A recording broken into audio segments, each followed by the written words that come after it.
हमारो ले मान। चढ़ल हौ छौड़ी अभी फागुन महीनावा बहतिया तो हमारो ले मान। मारी पीछा करिया रंगवा डाला तौगे छौड़ी रहेंग दे तो भीतर के सामान।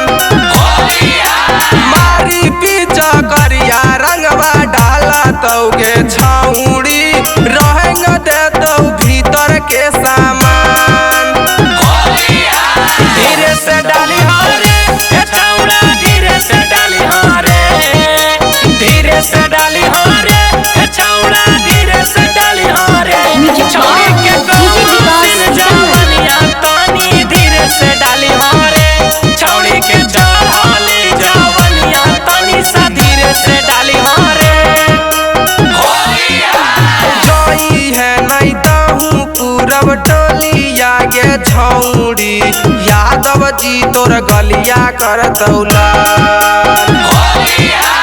जोई है नहीं ताहू पूरब टोली आगे छौड़ी यादव जी तोर गलिया कर दौला। मारी पीछा करिया रंगवा डाला तौगे छौड़ी रहेंग दे तो भीतर के सामान। मारी पीछा करिया रंगवा डाला तौगे छौड़ी रहेंग दे तो भीतर के सामान।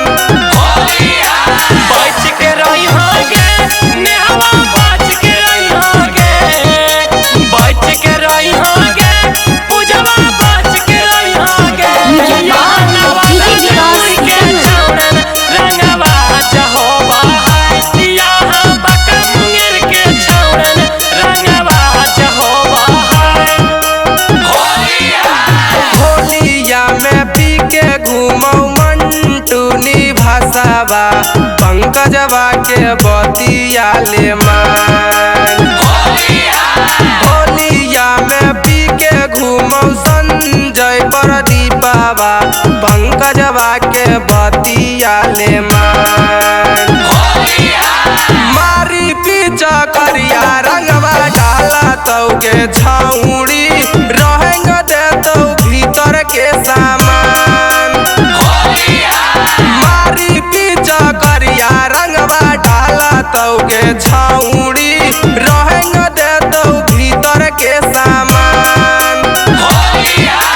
चढ़ल हौ छौड़ी अभी फागुन महीनावा बहतिया तो हमारो ले मान।